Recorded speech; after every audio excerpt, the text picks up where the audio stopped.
When it comes to quality sleep, Ashley has you covered with top mattress brands at winning prices and with special financing options available. You can snooze now and pay later. Plus, your mattress purchase helps give the gift of better sleep to children in need and U.S. Special Operations Forces. Visit your local Ashley store or shop online today and make every snooze count. Financing is subject to credit approval. See store or ashley.com for details. Dreaming of overseas adventures or connecting more deeply with family from afar? Rosetta Stone bridges the language gap. I've tried others, but Rosetta Stone's immersive lessons and voice feedback technology are game changers. Dive into 25 languages by learning intuitively, just like when you were a kid. And here's the holiday sparkle. Grab a lifetime membership now and save 50%. Gift yourself the world. Head to rosettastone.com now and save 50%.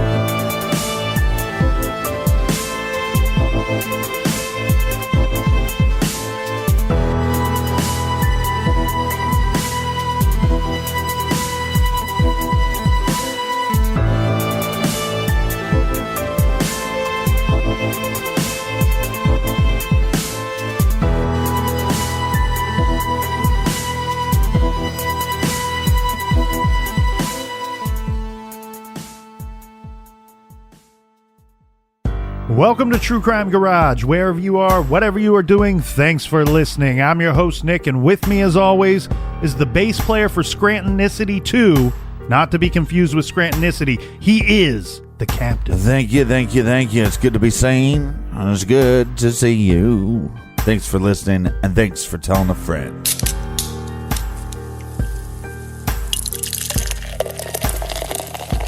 Tonight and tomorrow, we will be sipping on Heart of Lothian by Drop-In Brewing Company in Middlebury, Vermont. Garage Grade 4.5 bottle caps out of 5. Heart of Lothian is one of Drop-In's flagship beers, and it's brewed year-round. This is a traditional Scottish 90 shilling ale brewed with Scottish Golden Promise barley malt, British Floor malted crystal, and chocolate malts. 5.6% ABV. And this great beer was brought to us by our good friends. First up, we have Miriam in good old Germany. And a big we like your jib to Kristen in Sealing, Oklahoma. Next up, we have a trio for you, but they don't know each other. This is Vicky, Cassidy, and Ryan, all in beautiful parts unknown. Make sure you pay your monthly membership fees. We also, Captain, have Heather in St. Mary's, Georgia. And last but certainly not least, we have Yasmin in Dundee, UK. So thanks to everybody for going to True Crime Garage, helping out with the beer fund, checking out the blog, checking out the store page, checking out all of our beautiful shirts, coffee mugs, and garage gear at that store page. And thank you for donating to the beer fund. We are a little bit behind, so just be patient, people. We'll get to you. It's first come, first serve, Captain. Everybody gather around, grab a chair, grab a beer. Let's talk some true crime.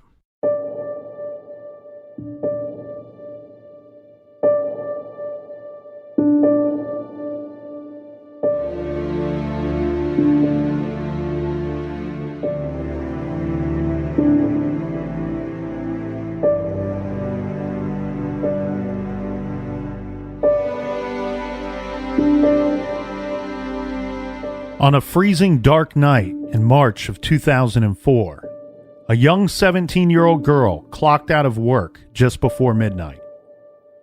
She got into her car and drove in the direction of home. She has never been seen again.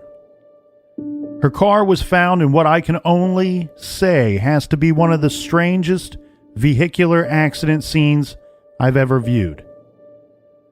Her car was smashed backwards into an abandoned, creepy old farmhouse.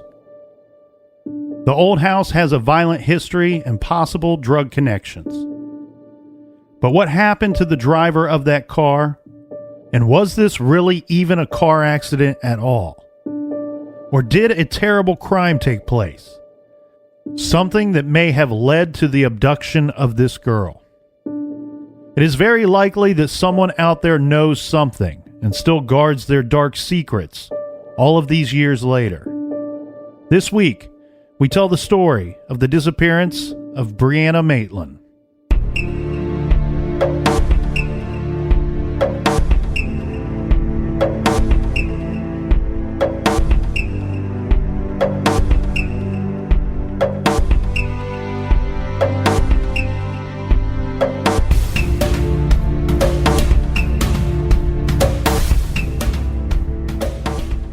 This case is an absolute jumble of confusing facts, debatable evidence, complex characters, contradictory theories, and rampant rumors.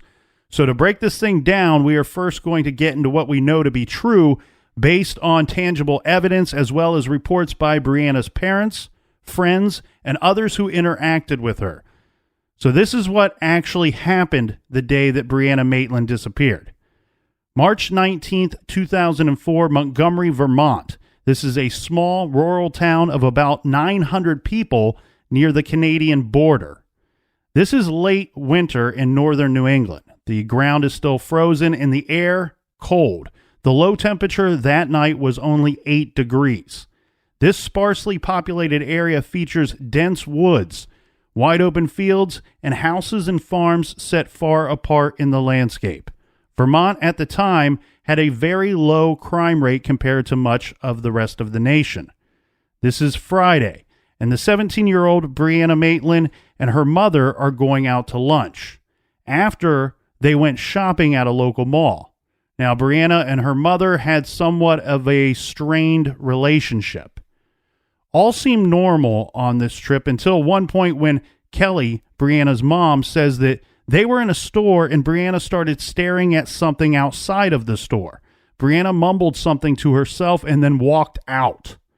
By the time Kelly paid for her purchases and walked out to the parking lot, Brianna was waiting for her. She seemed agitated and upset. Kelly said the mood had noticeably changed. She decided not to press her daughter about this issue, though. Brianna made no mention of why she left the store so suddenly. She just said she needed to hurry back to where she was staying to get ready for work. Brianna was not living at the Maitland home at this time. She was staying with her friend since 4th grade. This is Jillian Stout at Jillian's dad's home. Kelly dropped her off there between 3:30 and 4 p.m. on that day. Now, Brianna had a job as a dishwasher at a local establishment. This is the Black Lantern Inn. She's working evenings after school. And the school's a bit tricky here, Captain, because it's not traditional what you would think for a high school age girl, 17-year-old girl. She actually was studying for her GED at a local community college during the day. This was a popular tavern where she worked, where locals and skiers would gather for meals and drinks. That afternoon, Brianna left a handwritten note for her friend Jillian. The note told Jillian that Brianna would be home after her shift at work. The Vermont State Police retains a copy of this note, but the family has never seen it, so we don't know exactly what it says. Reports are that it just states that Brianna planned to return to Jillian's after her shift to stay the night there. Now, there are no accounts, Captain, of anything unusual during her shift at work that night.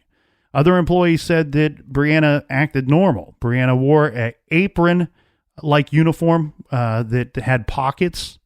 Her family doesn't know what else she was wearing that night. The inn was very busy that Friday night, and Brianna didn't finish until after 11 p.m. Her coworkers report that she declined to stick around. Some of the coworkers would hang out at the Black Lantern Inn after their shift, and she declined on that night. Right. Some reports say she told colleagues that she had to get to bed because she had to work her other job the next morning.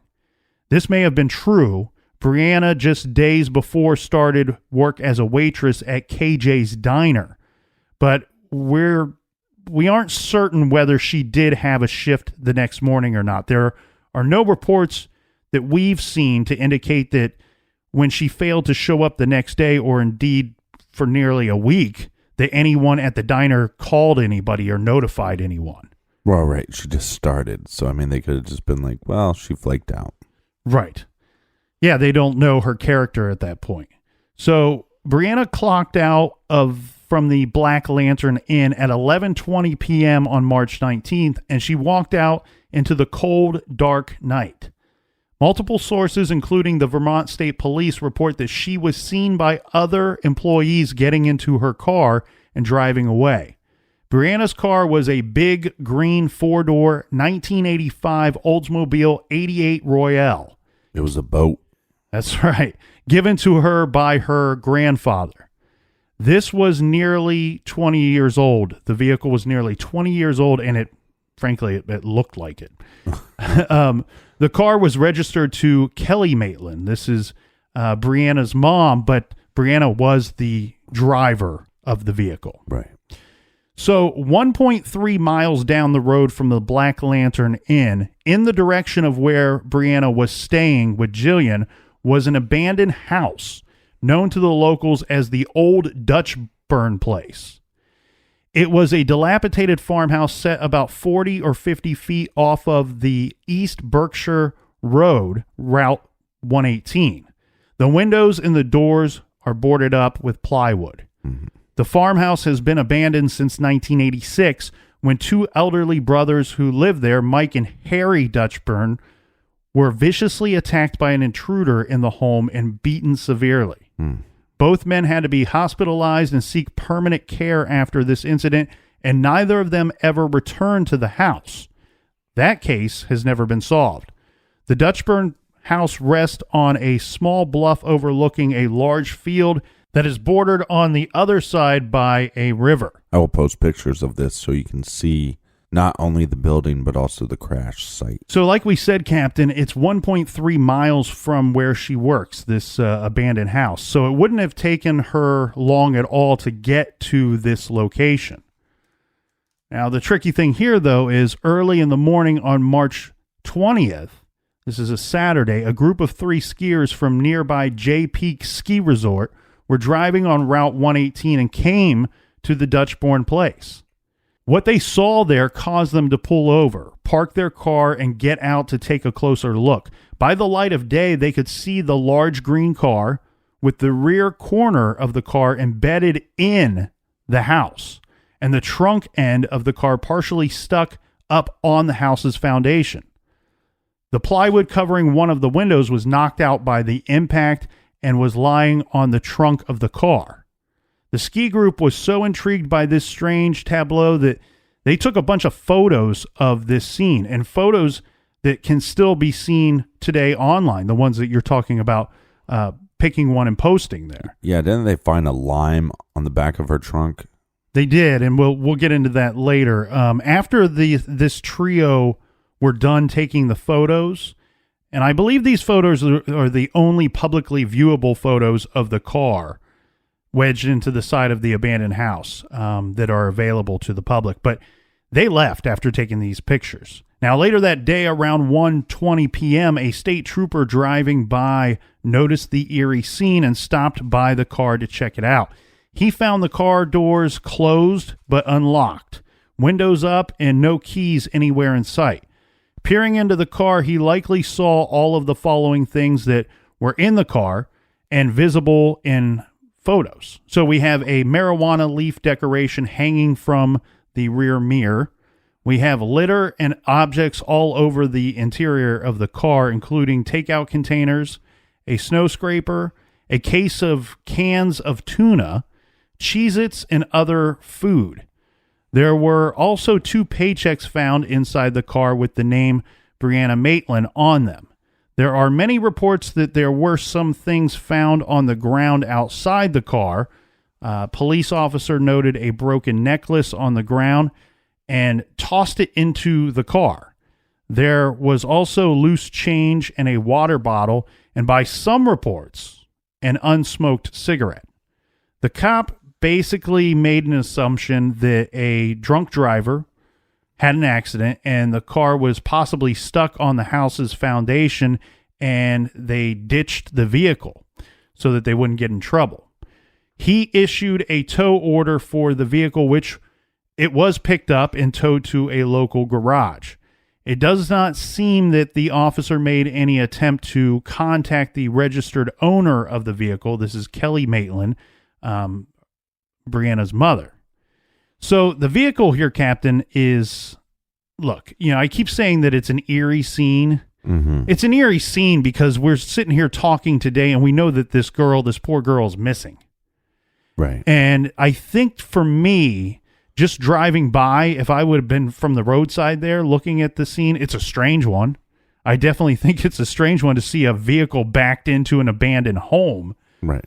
But it's more of a barn. Yeah, that's farmhouse, I think, is a fair thing to call it. So, but I think you could offer somebody $100 to spend the night in it, and there would be a lot of people that want to take that offer. Well, it's interesting that you say that because it does have the violent history. It is kind of out in the middle of nowhere, but right beside the road. Right, and it's in a dark area that it'd be very dark at night. This is not an area that's like lined with street lights. Right. But we do have the trio that see the vehicle that morning. They take pictures of it. There is a rumor that the officer that scheduled the towing of the vehicle took a picture as well of the car. Yeah, I've heard that as well. But if that photo exists, either electronically or physically, then it's not one that is viewable, not one that you will find on the internet. Well, I think maybe you're confusing that with the story of the officer that stopped and took pictures, I believe, the night before, but he was on his way. He was off duty. I think I have not heard that story. Yeah, I believe the story goes that there's an officer off duty. He stopped, took pictures, and then just went on his way. Does he report what time that would have taken place? It would have been like early morning, like a couple hours after she went missing, basically. So we have the vehicle. It is towed from the scene. I do want to throw this out there, Captain, because I have seen a lot of comments on this case, especially when people looking at pictures of the vehicle backed into this abandoned house. Mm-hmm.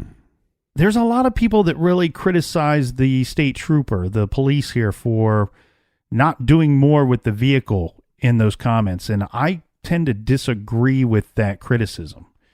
And I think... Well, I mean, here's what happens is we have a few of these cases where it's not a drunk driver, mm-hmm.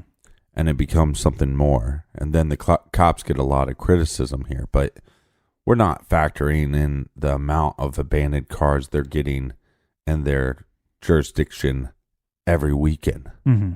And this is a common thing. And this is something that I don't think that, obviously, a bunch of people don't understand in the general public. This is a common thing, like you said. Now, we live in a major city. So driving here, it's not uncommon for me to pass at least one abandoned car on my way just to get to the garage each week. So here, we see it. It's right in front of our faces. Maybe here in this, where our case and where our story takes place, it's a rural area. So maybe this doesn't take place on the daily like we have here. But right. This is a common thing for state troopers and police to have to deal with. And then on top of that, look, their job is to show up and assess the situation, okay? And 9 times, well, not even 9 times, it's 99 times out of 100, it's straight up an abandoned vehicle. Right. Either it doesn't run for some reason or the person left it there for any number of reasons. The officer would just look at the vehicle and try to determine if some kind of actual crime took place. Right, and if it doesn't look like a crime took place, you're having the vehicle towed. Mm-hmm. And as long as, if this person, stays missing, right? Mm-hmm.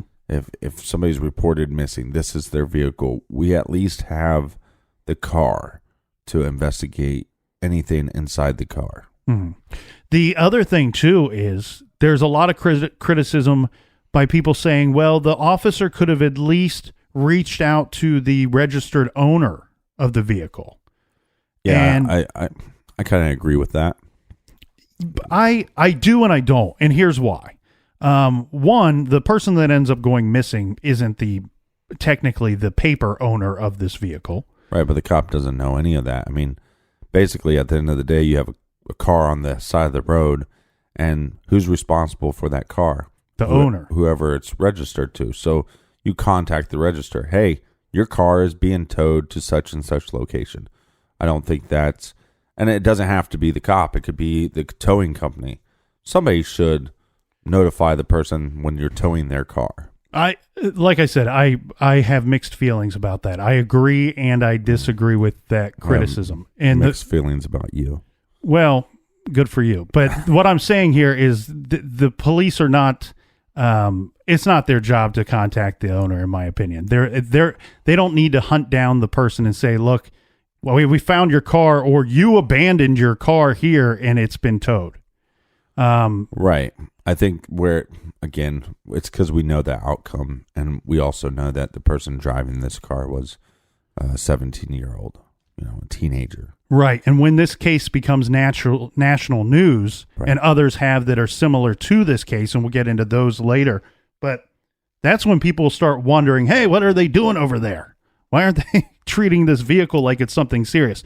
Now, what I will say is this, a couple questionable things. The where I might change my mind and say that I do agree with you, Captain, and agree with the criticism of others that the registered owner was not contacted by law enforcement, is I see some signs of possibly somebody living out of this vehicle. Right, and I think cans of tuna. Where I agree with you is it's not protocol, but right. Maybe it should be protocol, especially in these situations where if it is a teenager or kid, we don't know that by just looking at the vehicle. But like you said, there's evidence. You have this tuna in the car. You have this evidence that almost somebody's living out of this vehicle. Mm-hmm. And the other thing here, though, is you say, well, I'm curious, would the car have run? Was it operational? And I think that's a question in a lot of people's minds. And we don't know that because the officer didn't find the keys. Right. He found a vehicle unlocked. The doors closed, but unlocked, no keys. He has no way of determining if it's operational, but that would have, to me, that would point us in some different areas, because what you're going to see in this case is there's a lot of different theories, and a lot of them are going to have to do with what actually happened with this vehicle. Right. And so we don't know if the vehicle was operational. Here's what my guess is. It actually doesn't look to me like anybody came spinning off the road and wrecked into the side of this abandoned house. No, because they didn't wreck into it side first or head first. They backed into the building. And it almost looks to me like, I kept saying, it appears, and others agree with this statement, that it appears that maybe the vehicle, the rear portion of the vehicle, the trunk of the vehicle, is up on the house's foundation. So picture this. You have a much more solid foundation holding up basically a wooden farmhouse, right? So the vehicle, now mind you, this is 1980. This vehicle is a 1985. I had a 1986 Buick Regal. Those cars back then were not built the way that our cars are built today. Our cars today feel very plasticky and they crumple. They're meant to crumple to protect the passengers and the driver of the vehicle if there were an accident. Back then, the corners of those vehicles were solid, man. Those things were solid. That's true. The front corners of my car, I know this from experience, would do damage to anything that they came in contact with. Back when you had the Buick. So her vehicle, this 85 Oldsmobile, to me, it looks like somebody may have been in the yard near this abandoned home and tried to back up, throw the thing into reverse. And think about how dark we already said it would have been there at this location at night. We don't have backup cameras. Yeah. My thought is maybe someone, I'm not willing to say who was driving the vehicle, but let's say it was Brianna. She could have, for whatever reason, stopped in that yard, decided to throw the vehicle into reverse, and the corner of that car smashed through the wood portion of the abandoned home and somehow slid up onto the more solid foundation, actually lifting the rear of the vehicle slightly up and off of the ground underneath the car. I think she pulled a juvenile. Well, the thing is, a lot of people, when they look at the picture, and I know we're really going into the vehicle a lot, but like I said, that's kind of the core of this case, in my opinion. And a lot of people would say, well, if she were driving the vehicle and had some kind of accident into the side of that abandoned home, why didn't she just continue driving on? Well, what I'm getting at is, if in fact the rear of the vehicle was lifted up slightly onto the foundation of the home, Right. that 1985 Oldsmobile 88 Royale was a rear-wheel drive vehicle. If the back is elevated, she's not able to get those tires on the ground to drive off, especially if she's by herself. Right. If you had a few people there, you might be able to figure it out or unwedge the vehicle. Yeah, so whether or not the car is drivable, it could have been operational and she had no ability to get it right, but you're unstuck. stuck. Right. The other thing too, Captain, is that we have the doors are all closed but unlocked. Now, we have to keep in mind, this is an 85. This is a 4-door car. These are all individual locks. This is not like somebody hit one single button and unlocked all 4 doors at the same time. Right. And there's some question as to who was operating that vehicle at the time that it wrecked into the side of the home, or how many people could have been inside that vehicle. No eyewitnesses that saw her leaving with anybody. Right. And so you have to ask yourself, would it have been more commonplace? It'd be interesting to know if she was the type that locked her car doors. Because if we're talking about a situation where she wrecked on accident and just hopped out of the car and decided to leave on foot, if she was the type to lock her doors, I would expect to find the other 3 doors possibly locked. I mean, it takes a bit of effort to go through and unlock all 4 doors. Well, of course you want to lock your doors to save all that tuna. That's right. But there are people out there that do not lock their car doors. You know, you and I know these, people like this that say, Maniacs. well, no, but you have some people that have, unfortunately, their car windows have been smashed out so somebody can break into the car. And I do have several friends that don't have alarm systems on their car, and they've just told me straight up, look, I don't keep anything in my car, and I keep my doors unlocked. That way, if somebody wants to check my car, they can just check the car door, and I'm tired of paying for smashed windows in my car. So moving on, Captain, we do have the car that's towed, and we have Brianna, who is missing. So on Sunday night, March 21st, her roommate, Jillian, returned home from the weekend she spent away at her grandmother's home. She noticed the note left by Brianna was still on the counter. She didn't think much of it, actually, because Brianna was not living at home, like we said, but she was also moving around quite a bit lately. She was crashing at friends' homes and even boyfriends' homes and not staying in one place for too long. She was doing a bit of couch surfing, Captain. But by Tuesday, March 23rd, when Brianna still hadn't been seen or heard from, Jillian called the Maitlands and asked for Brianna. Kelly Maitland immediately became alarmed. She called her sister, Tammy. She called various friends as well. And after searching fruitlessly on March 23rd, the Maitlands contacted the Vermont State Police to file a missing persons report on their daughter. They were told that an APB would be put out on Brianna and her car. The Maitlands heard nothing from the police for 2 days. Now, there are some discrepancies in the story about the car being found. Okay? According to what the Vermont State Police told media sources, they established the identity of the owner of the car, and they called the Maitlands on that Thursday. According to what the Maitlands told Dateline NBC and other sources, that on that Thursday after Brianna went missing, they went down to the Vermont State Police and demanded some attention be paid to their daughter's case. When the Maitlands arrived, they sat down with an officer. Now, during a conversation, the officer who had actually found the vehicle, found the car stuck at the Dutchburn place, Right. overheard this conversation and came over, to which he pulled out a photo that he took of the car. And Kelly Maitland reacted. She said the photo of the car made her stomach roll. And as she put it, quote, I saw evil in that photo.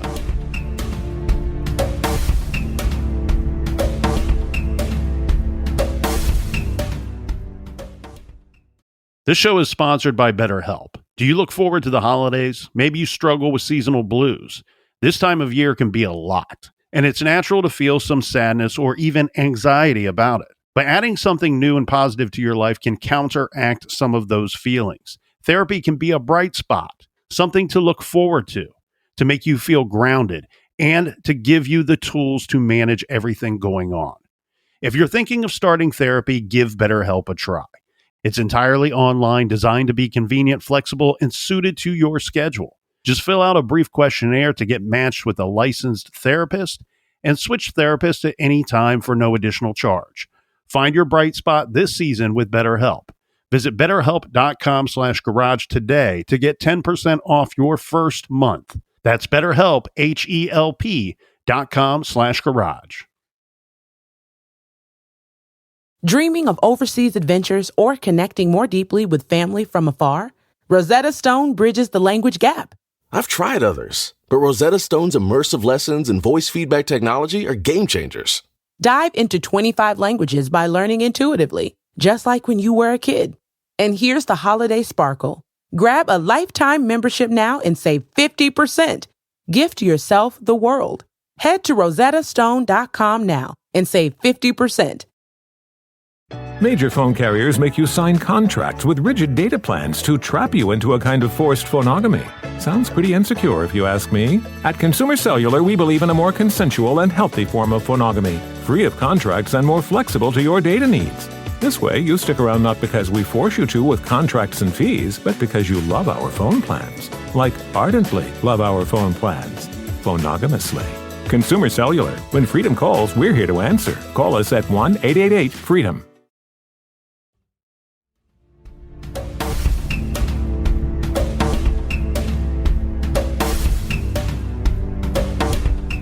All right, we're back. Yes, sir. So here we have a situation, Captain, where after being notified, regardless of how it actually went down by the police, that the vehicle was found Saturday morning, that Brianna's vehicle was found Saturday morning, now we have her mother and father coming to the realization that, this conversation is happening on Thursday. Right. We found her vehicle Saturday. They heard from her friend Jillian on Tuesday, who said, hey, I came home on Sunday and I haven't seen her. So likely the parents were thinking that she's been missing since Sunday. Now they find out it could have been as early as Friday night when she left work. So now they're terrified.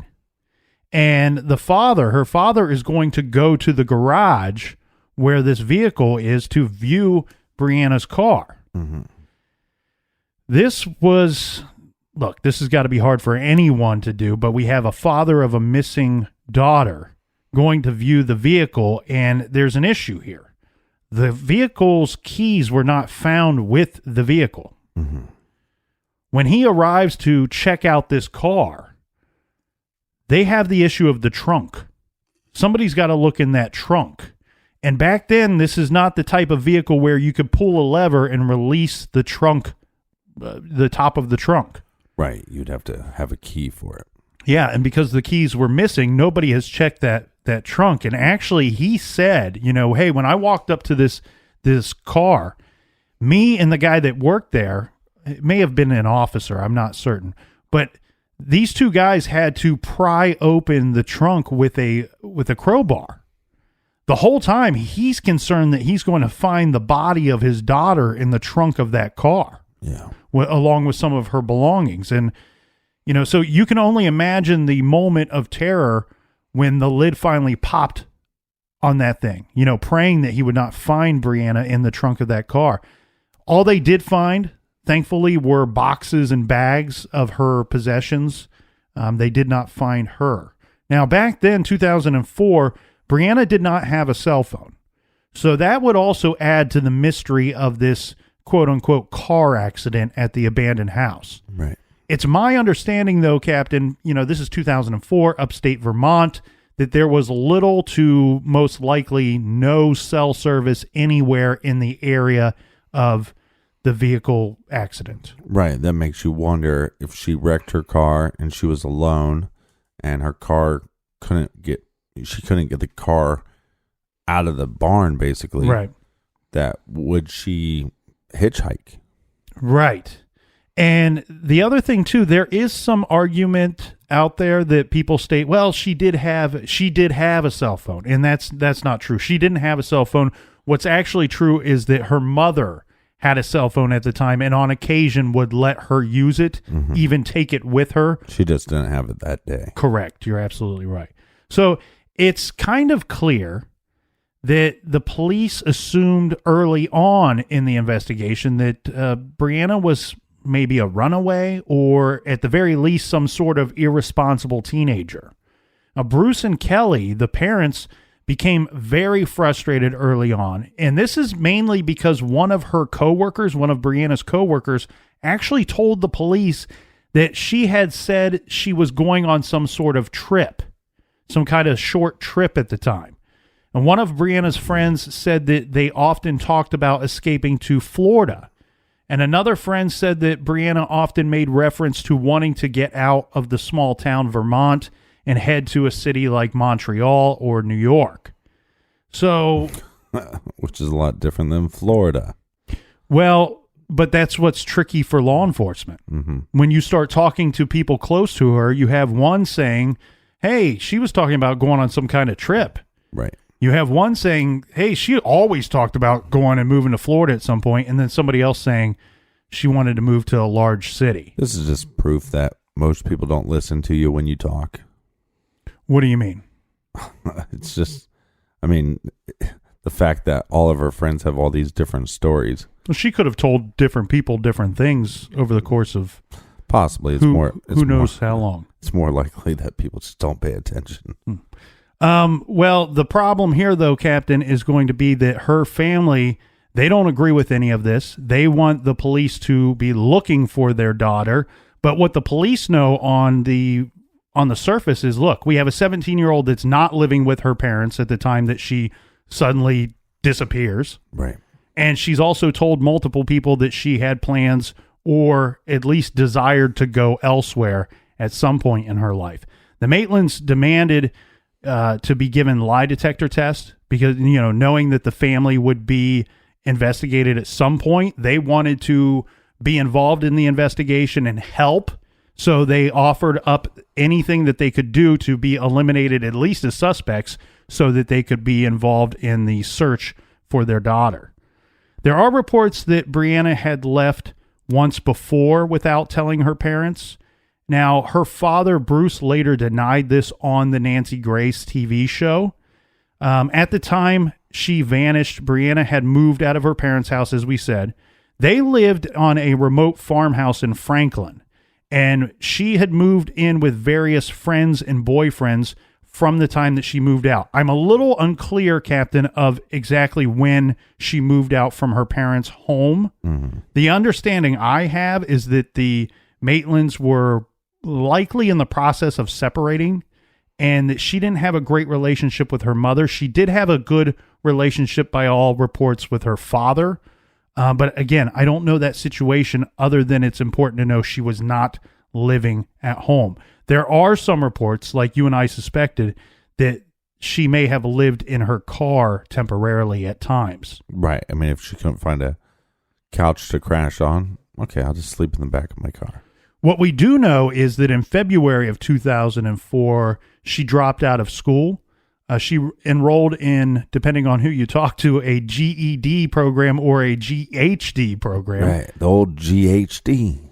And this would have been at a local community college. Do we know why she dropped out of school? Because I heard rumors that she was a good student, so.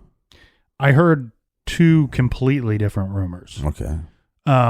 So one rumor is that she was involved in drugs or had some kind of drug issue that was getting in the way of schooling and may have been leading to her getting in trouble, at least on the school level. Right.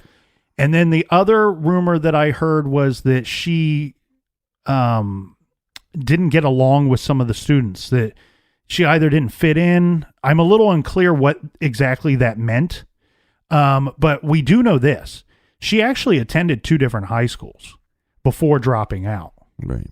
So. Well, it could be both, though. Right. It could be you have a little bit of issues with people you go to school with, so you're using drugs to kind of cope with that. Mm-hmm. It could be both. Well, we also have a strange issue here that I call into question, because after she went missing, according to her mother, her mother publicly stated several times that Brianna, was starting to get her life together. I'm uncertain as to what that means. Okay, to me, when I hear that indicates that there was something where her life was not together. Mm-hmm. And we don't know what that means in the perspective of her mother, right? Well, it gives some validity to the rumors of possibly she was using drugs. Right. And that was my first thought. Now, I don't know if what she's referring to is, well, she dropped out of one school, went to the other school, dropped out of that one, and she was working on getting her GED, right, is some form of trying to get her life together. But what the parents would point out is if she wanted to leave, the problem they pointed to with not believing that theory from the police is the 2 uncashed paychecks that were left in her vehicle. This seems like something that she would have needed. There is some argument by the parents as well that she would have taken the vehicle with her. But as you and I stated, if the vehicle was stuck, that may not have been an option right at the end. But the paychecks would have been. If we would have known that she was going to go missing, right, the police officers knew they could have done a couple tests to see if they could even get the vehicle moving. Right. Again, that's what you're always going to have, that argument that the cops could have done more. Yeah. Well, we have the Vermont State Police. They did work with the FBI and conducted ground and air searches of the area surrounding the abandoned house. Because wasn't their department very, very small? Okay, so this is my understanding, and this almost seems unbelievably small. Mm-hmm. But my understanding is what she said, that they had like 13 officers for the entire county. Yeah, that's what I heard. And so there was thousands of people that were reported missing, roughly in that area, like not from that town, but within that area. So to have only 13 officers be able to look for anybody, that's crazy. Well, and if you're sitting there thinking that 13 doesn't sound like that small of a number, let's keep in mind that the police force is a 24/7 operation. Mm-hmm. Okay. And actually, in some small towns, I will state this, they do shut down from time to time, but this is the state police. So from my understanding, it would be a 24/7 operation of 13 men and women patrolling the area. 24 hours, 7 months a year. Now, regarding these searches, Captain, I'm a little unclear as to when they actually took place, which, really can mess up what they could have possibly found. But they were days long, these searches, the ground searches. And they did include hundreds of volunteered citizens, with as many as 500 participating at one point. Now, this area includes many, many acres of forest land, which can be very difficult to search. So the searches turn up really nothing related to Brianna. The Maitlands went into search and rescue mode themselves, with Bruce searching areas with friends and Kelly designing, printing, and disseminating thousands of missing persons flyers all over the area. Investigators also searched the Dutch Burn house and the surrounding woods. A couple of sources reported that the Vermont State Police, their detective, Brian Miller, told the media investigators found a gun and drug paraphernalia inside the farmhouse. The area around the Dutch Burn house was searched by a metal detection expert in an attempt to find the missing car keys. While he found loose change, no keys were ever located. State police officers received quite a few tips and brought in over 160 persons for personal interviews, and at least 3 individuals were given polygraph examinations that were, quote, inconclusive, with at least one revealing deception. Now, we don't know who these people are that were given the polygraph examinations. Their names have not been named publicly. Witnesses spot the car. So we have some other witnesses that may have spotted the car, right? So police turned up some witnesses that said they saw Brianna's car on the night that she went missing. One report is around 12:30 a.m., March 20th, and this time is absolutely crucial to any reconstruction of the events. This is a man who has been described in numerous sources as a, quote, very credible witness. Said he drove by the Dutch burn house and noticed the car outside of it. He pointed at the road with, he said the vehicle was pointed at the road with its headlights on at this time. The car fit the description of Brianna's car. A second witness also saw the car sometime around midnight or 1 a.m. They're not certain of the time. But this witness states that the blinker was on. Now, whether instead of in addition to the lights being on or, instead of or addition to, we don't know. Okay. So obviously, if it's in addition to, the first guy could have just missed seeing the blinker being on.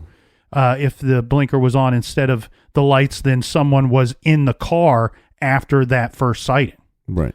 Now, finally, another person reported seeing the car that night. This was closer to 4 a.m. This is James Robitelli. This is Brianna's ex-boyfriend, one of her ex-boyfriends. Told investigators he drove by on his way home from a party across the border and saw the car and recognized it to be Brianna's. He said there was no sign of her anywhere. It might be strange that he wasn't concerned about Brianna enough to notify anyone of her abandoned vehicle. Did he see any lights on? That I couldn't find a statement from him stating that lights were on. That may have alerted him more. Later, he would say he was drunk that night and he was afraid of getting in trouble, so he didn't report it that night. And it's tough, too, because you'd think if there's no keys and the car's in park, then why are the lights on? Mm-hmm. The other thing, too, though, that's interesting about his statement is he says he saw the car, but he outwardly states that Brianna was nowhere near or not in the area, meaning to me that he likely stopped and investigated, that he got close enough to the car to see that there was no one in it at the time. Right. We should note that one of the homes that Brianna had stayed at during this time away from her parents' house was James's grandparents' house. Now, at the end of March, a forensic team processed Brianna's car, searching it thoroughly and taking pieces out of the interior to test. They are looking for evidence of a struggle or possible foul play. All right. So we have the initial investigation. It states that it didn't indicate any kind of violent struggle inside the vehicle. Although the investigator conceded that the way that the car was backed into the house, it did not look like a, quote, normal accident. No, like you said in the trailer, I mean, it's kind of strange. Mm-hmm. I mean, I've seen cars hit houses before. Right. But never back up into them. Right. And they found Brianna's ATM card. They found her contact lenses and migraine medication inside the vehicle. Mm-hmm. As stated earlier, her keys were gone, and they have never been found to this day. Interestingly, Lieutenant Nelson, working the case, told reporters the car was discovered at 1:22 a.m. on March 20th by a neighbor. So this must be the unnamed witness that is quoted, stated to be credible, who saw the lights and or blinkers on. Another thing Lieutenant Nelson said that's interesting is that it wasn't immediately apparent to investigators that Brianna was the last person to drive the vehicle. Now, he did not expound on this statement. Yeah, I wonder what they found to make them think that. That's a weird statement. And the reason why I find that to be a weird statement, Captain, is you can kind of take that one of two ways. You can take it in a sense that maybe they found something to indicate that possibly there was someone else driving the vehicle at the time of the accident, or that they couldn't find anything to definitively say that Brianna was, in fact, the one driving the vehicle. Right. It's kind of a very vague statement to throw out there. Yeah, and the second one's not so bad, though. I mean, just to say, well, we don't know for sure, so let's just keep an open mind. So the Maitlands offered up a $20,000 reward for information leading to Brianna's safe return or the arrest of the person or persons responsible for her disappearance. And they did establish a website. This is bringbrehome.com, dedicated to finding her. So who is Brianna, Captain? Brianna Alexandra Maitland was born on October 8th, 1986. At the time of her disappearance, she was just 17 years old. She was 5 foot tall, 5 foot 4 inches tall, weighs 105 pounds, has hazel eyes and medium length brown hair. Yeah. She also has a nose stud in her left nostril and a faint scar on her left eyebrow. She is a hardy New Englander who can shoot skeet, track deer, and zip around on an ATV or snowmobile. Brianna's mom says one time Brianna picked up a hitchhiker and brought him home. One thing that's important to know about Brianna is that she is trained in jiu-jitsu. Thank you. Yeah. Just seeing that word on paper threw me for Jiu-jitsu. a loop. So she brought the hitchhiker home. Mm-hmm. I mean, aren't you just supposed to pick them up and drop them off somewhere else? You're not supposed to take them home, are you? Look, I've had, that I can recall, I think I've had one experience with a hitchhiker, and that was the protocol for that trip, was to drop them off at another location, not bring them home. This was actually very common in the 70s. I mean, hitchhikers were very common, and people would pick them up all the time. Mm-hmm. But 2004, not so much. But No, but what I'm saying is, thinking back on it, to think that at one point in our nation, that in the 70s, we're like, hey, just pick people up, man. It's cool. Yeah. Well, and it would happen often on college campuses as well. Like, so students that didn't know one another from attending the school, but happened to be from, hey, like if you lived somewhere along my drive home, right? There were ways of hooking up that I'd be like, hey, I'll drop the captain off on my way back to my family's home for Thanksgiving. Right. Well, I'm an 80s baby, so it's like I've heard all the stories from the 70s, and now we're investigating this case of 2004, and you go, she picked up a hitchhiker? Like, that's just not something people do. Yeah. I mean, I've never hitchhiked myself, but as far as the jiu-jitsu thing goes, we should note that she wasn't just trained in it. She was studying the practice for several years leading up to her disappearance. But I think what's interesting thing here, Captain, about the hitchhiker, I think if you are knowing in advance that she is absolutely willing to pick up a hitchhiker, I think that points out to the same thought that she might be willing to accept a ride as well. With so much focus on the vehicle and what could have happened to the vehicle, what happened to her afterwards, we don't know. Right. And this points to the thought where, because we've covered other cases where parents or loved ones or friends are going, she would have never gotten to a car. Not this situation. You can't tell me that. If she's willing to let someone in her car, I think she's willing to accept a ride, especially if you're kind of out in the sticks in a dark area at midnight.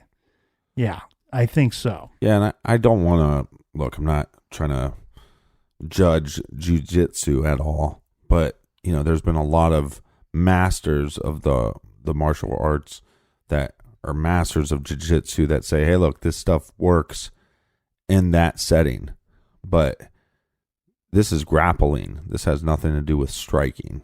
So this idea that if somebody tried to attack her, that she'd be able to take down any man is just kind of a ridiculous statement. Well, I don't know who's saying that statement. I just stating that she didn't have the inability to do such. Right.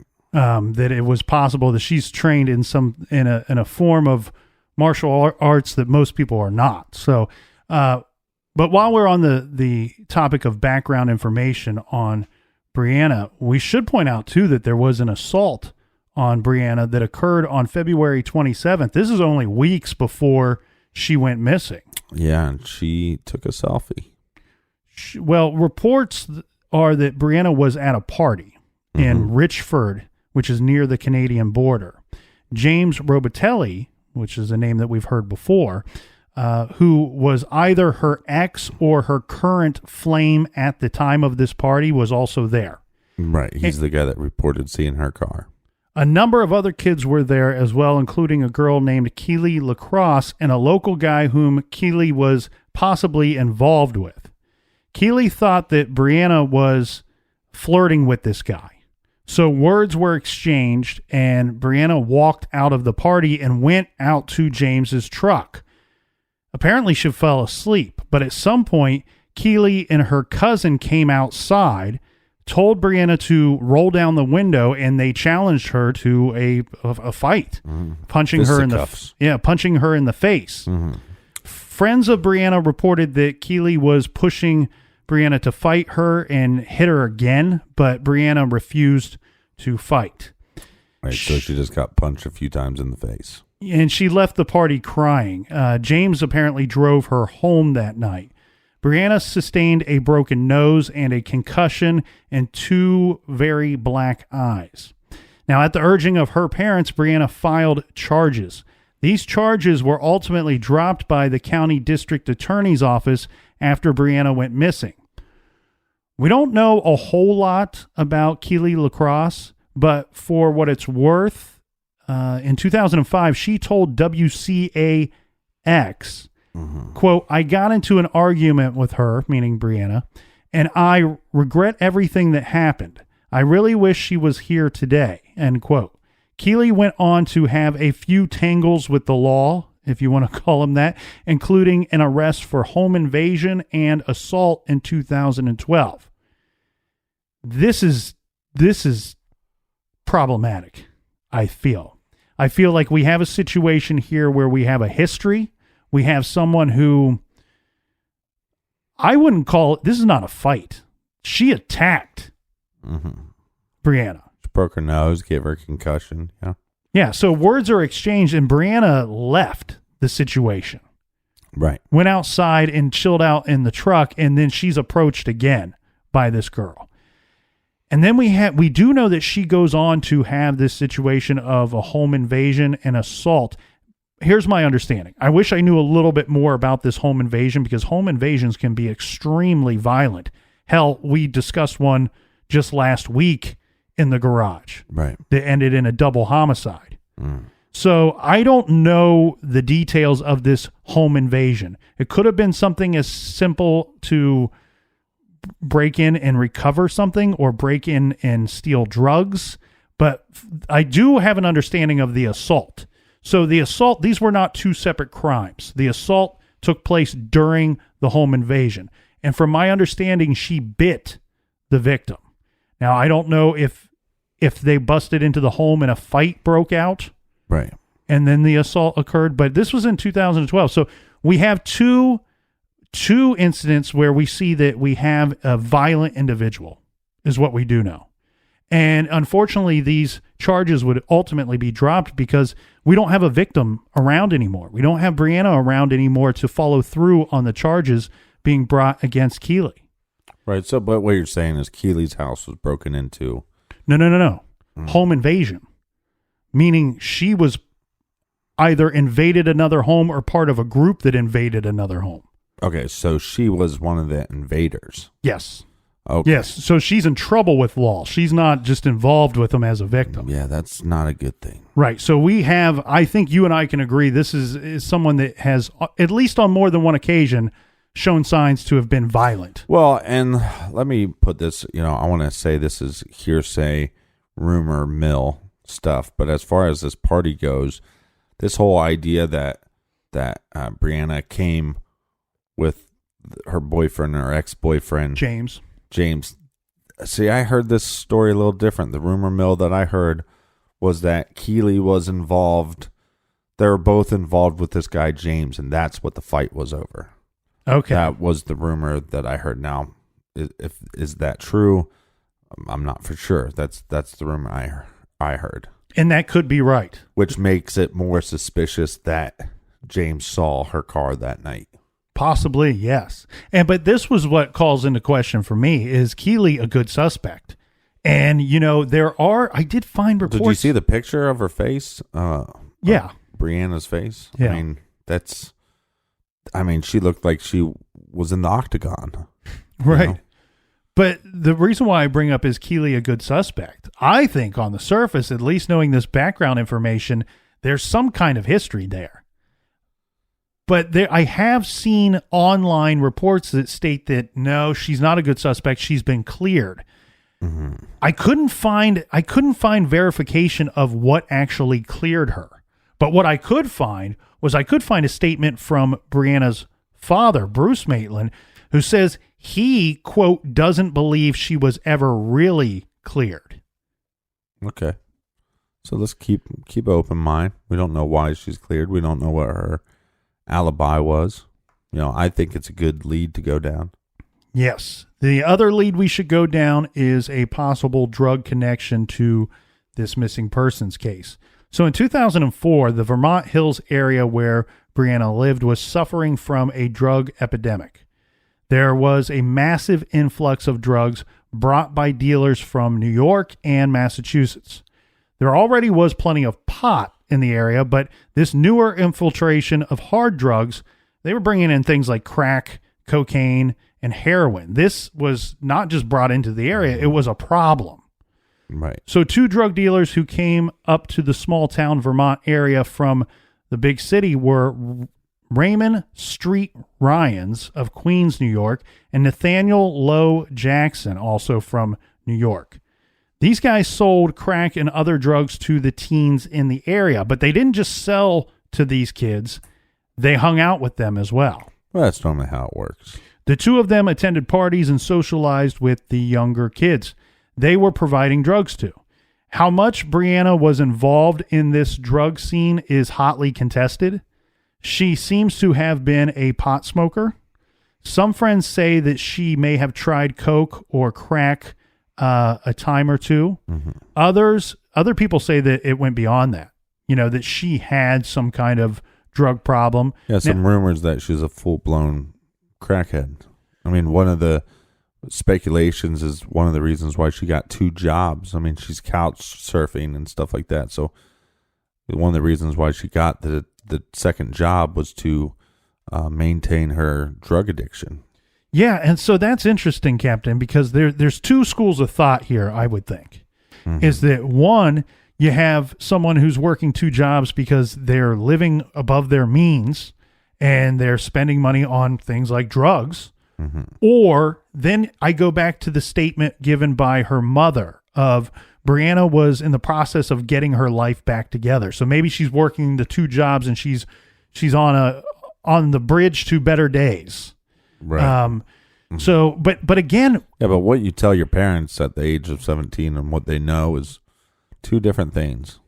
Well, but again, though, that statement is troubling as well, because the statement of she is getting in the process of getting her life together. What does that mean? What was going on? What was wrong before the time period that she went missing? And does that involve the use of hardcore drugs? And again, like I was saying to you over the phone last week, what your parents know of you at the age of 15, 16, 17, they don't know much unless you're giving them that information. Or they're suspicious of something, so they're kind of snooping. But guess what? They can't snoop if you're not living there, right? So they're not going to pick up on who's calling you. They're not going to pick up on who you left the house with, right? They're not going to pick up on who came over to the house. These are all important little clues that parents have to pay attention to, because your teenagers are normally not going to be forthcoming with, hey, I've been hanging out with this guy and we've been smoking crack. That's normally not how it goes down. So, I don't blame. That's never dinner conversation, is it? I'm just saying, I don't blame her parents for not knowing. I'm just saying, let's start assuming that they probably don't know everything that was going on in her life at that time. Mm-hmm. And I had to get me a second job because the old captain got me on the crack pipe. Yeah, well, I've never got anybody on the crack pipe. Yeah, dear mother. Dear mother. So we have Vermont State Police investigator Brian Miller, who we've discussed before. He said publicly that they knew Brianna, quote, experimented with a wide range of drugs. So the police seem to have some sort of evidence that this may have been going on. and that they could not rule out drugs being connected to her disappearance. The other thing, though, too, is it might be possible that Brianna had some kind of, or was in some kind of relationship with one of the dealers that we discussed, and this is Lo Jackson. The two of them had been seen together multiple times by Brianna's friends and family. We don't know if there was for sure a relationship or any more about this, but what I feel like is it doesn't look good. Well, what I was going to say about the job, the rumor about the second job was that she was actually in debt as far as she owed money to people that she was getting drugs from. Right. So it's kind of, there's two stories. One, that she wanted to get drugs. Well, multiple stories. Have two jobs, get your life together. Have two jobs so you can pay for your drugs. Get a second job because you're in debt and you owe drug dealers money.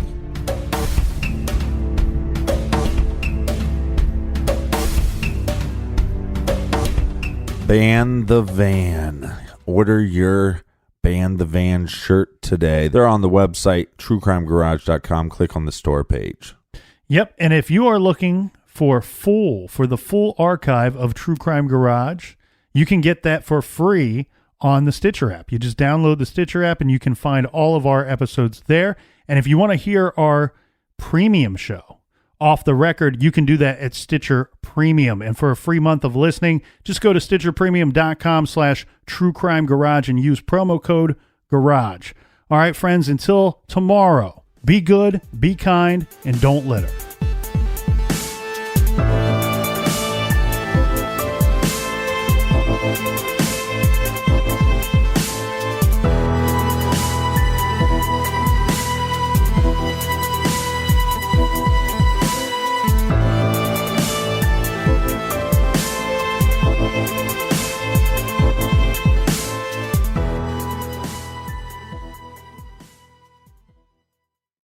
You can live out your MasterChef dreams when you find a professional on Angie to tackle your dream kitchen remodel. Connect with skilled professionals to get all your home projects done well. Visit Angie.com. You can do this when you Angie that.